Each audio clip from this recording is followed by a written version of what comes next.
ఇది చాలా ఒక ఒక రకమైనటువంటి వార్త కనబడతా ఉన్నది. ఒక ఆన్‌లైన్ సంబంధించినటువంటి గేమ్స్ తోటి ఒక ఊరే ఆగం అయిపోయిందట. ఊరే చూడు ఆన్‌లైన్ గేమ్స్‌తో ఆగమైన ఊరు. ఆన్‌లైన్ అంటే ఈజీ మనీ కోసం అలవాటు పడ్డటువంటి వ్యక్తులు సో పెద్ద ఎత్తున కూడా ఈ బెట్టింగ్ యాప్స్, ఆన్‌లైన్ గేమ్స్‌కి అలవాటు పడిపోయి జేబులంతా గుల్లా చేసుకోవడంతో పాటు ఆస్తులను పోగొట్టుకోవడం, దాని తర్వాత అప్పులు తీసుకొనొచ్చి వాటన్నిటిని కూడా దీంట్లో తగిలేయడం, దాని తర్వాత అప్పులనొచ్చి పీడించడంతో ఉన్న ఆస్తులను అమ్ముకోవడం, లేకపోతే ప్రాణాలు తీసుకోవడం అక్కడి వరకు వస్తూ ఉన్నది. ఒక ఊరుకు సంబంధించి మెదక్ జిల్లాలో ఉన్నటువంటి ఒక ఊరు సంగతి కనుక చూసుకున్నట్టయితే నిజంగా చాలా బాధిస్తూ ఉన్నది. ఇది ఇది ఇది కట్టడి చేయాల్సిన అవసరం కూడా రాష్ట్ర ప్రభుత్వాల పైన ఉన్నది. ఎందుకంటే వీటిని ఫస్టు ఈ ఆన్‌లైన్ గేమ్స్ ఏవైతే ఉన్నాయో వాటిని అన్నిటి కూడా బ్యాన్ చేయాలి కదా. కేంద్ర ప్రభుత్వం చర్యలు తీసుకోవాలి కదా. ఆన్‌లైన్ గేమ్స్ కానీ, బెట్టింగ్ యాప్స్ కానీ వీటన్నిటిని కూడా కట్టడి చేయాలి కదా. మెదక్ జిల్లా చల్మేడలో 20 మందికి పైగా బాధితులట. ఒక ఊర్లోనే 20 మందికి పైగా బాధితులు ఉన్నారట. ఇంకా చాలామంది ఉంటారు నాకు తెలిసి. అంటే వాళ్ళు బయటకు వచ్చినటువంటి వాళ్ళు 20 మంది. ఈజీ మనీపై ఆశతో అప్పుల పాలైన యువకులు 100కి 5 నుంచి 10 రూపాయల చొప్పున మిత్తికి తెచ్చి ఆటలు, అప్పులు తీర్చేందుకు భూములు అమ్ముతున్న తల్లిదండ్రులు. ఎంత భయంకరమైనటువంటి వార్త చూడండి ఒకసారి. స్మార్ట్ ఫోన్లు, ఇంటర్నెట్ అందుబాటులోకి రావడంతో ఆన్‌లైన్ పేకాట, బెట్టింగ్ వ్యసనం గ్రామాలకు సైతం పాకింది. తక్కువ టైంలో ఎక్కువ డబ్బు సంపాదించాలన్న అత్యాశతో చాలామంది ఆన్‌లైన్ గేమ్స్, బెట్టింగ్లకు బానిసలుగా మారుతున్నారు. ఇందుకోసం అందిన కాడికి అధిక వడ్డీలకు అప్పులు తెచ్చి గేమ్లలో పెడుతున్నారు. మెదక్ జిల్లాలోని చాలా గ్రామాల్లో ఆన్‌లైన్ గేమ్స్ బారిన పడుతున్నారు.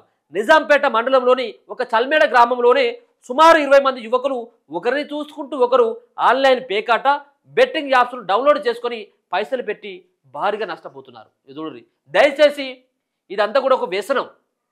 ఈ వ్యసనానికి కనుక అలవాటు పడితే ఆ వ్యసనంలో నుంచి బయటికి రావడానికి చాలా టైం పడుతుంది. కుటుంబాలే ఆగమైపోయినాయి, జీవితాలే ఆగమైపోయినాయి. దయచేసి ఈ ఊబిలోకి మాత్రం రాకండి. ఒకరిని చూసి ఒకడు ఇప్పుడు మనం 10 రూపాయలు పెడితే 100 రూపాయలు వస్తూ ఉన్నాయి, 100 పెడితే 1000 వస్తాయి, 1000 పెడితే 1,00,000 వస్తున్నాయి అని చెప్పేసి ముందు కొంత బాగానే ఉంటుందట. 1000 పెడితే 50,000 వచ్చినాయి అనుకో, ఇక వాడికి ఇంకేం చేస్తాడు, 50,000 తీసుకొచ్చి పెడతాడు. 1,00,000 వచ్చినాయి అనుకో, వాడు 5 లక్షలు తీసుకొచ్చి పెడతాడు కదా గుళ్ళ. సో ఇటువంటివి అయితే నడుస్తూ ఉంటాయి. సో దయచేసి ఈ బారిన పడొద్దు. ఇగో దానికి సంబంధించి మొదట్లో 100లు పెడితే 1000 రావడంతో ఇదేదో లాభసాటిగా ఉందని నమ్మిన బాధితులు చివరకు లక్షల రూపాయలు తెచ్చిపెట్టి స్థాయికి చేరారు. భారీ మొత్తంలో పెట్టిన డబ్బులన్నీ కోల్పోవడంతో ఎలాగైనా తిరిగి రాబట్టుకోవాలన్న ఆశతో అప్పు చేసి మళ్ళీ పెట్టుబడి పెట్టడం ద్వారా అప్పుల ఉప్పులో కూరుకుపోయారు. చల్మేడ గ్రామానికి చెందిన ఒక్కో యువకుడు 10 లక్షల నుంచి 50 లక్షల వరకు అప్పుల పాలయ్యారు. అప్పుల వాళ్ళ వేధింపులు భరించలేక తల్లిదండ్రులు తమకున్న అరెకర పొలాన్ని కూడా అమ్మి కొడుకులు చేసిన అప్పులు తీరుస్తున్నారు. ఇక కుటుంబాల్లో గొడవలు, ఆన్‌లైన్ గేమ్స్తో యువకులు ఆర్థికంగా నష్టపోతుండడంతో పాటు కుటుంబాల్లోని గొడవలు జరుగుతున్నాయి.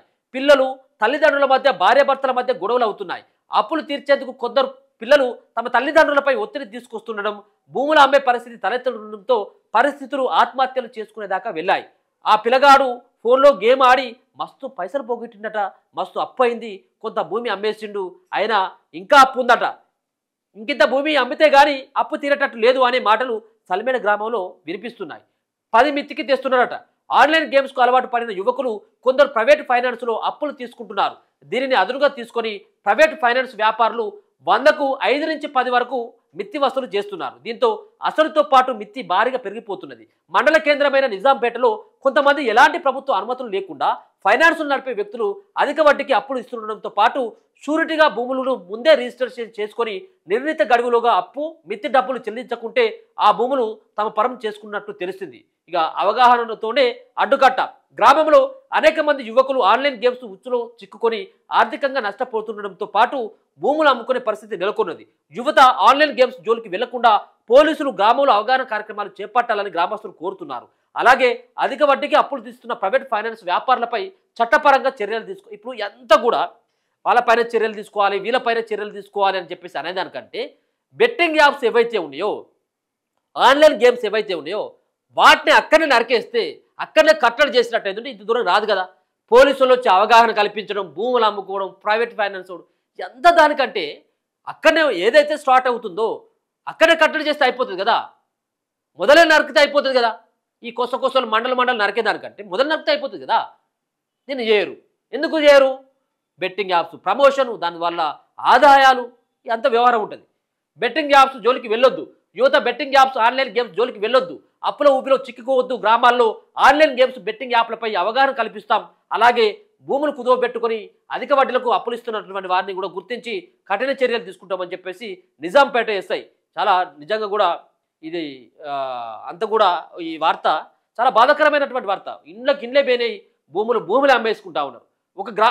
ఇదంతా కూడా ఇది అంటే ఒక చల్మడ గ్రామం, మెదక్ జిల్లాలో ఉన్నటువంటి ఒక చల్మడ గ్రామమే కాదు. నాకు తెలిసి ప్రతి సంబంధించిన గ్రామంలో ఎంతో కొంతమంది కనీసం ఒక 10 మందికి పైన ఉంటారు.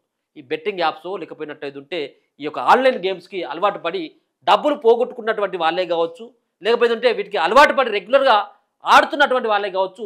10ల సంఖ్యలో ప్రతి గ్రామంలో 10ల సంఖ్యలో ఉంటారు. నాకు తెలిసి 10ల సంఖ్యలో, తక్కువ 10ల సంఖ్యలో. ఇక సిటీలో అయితే మనకు అంతే లేదు.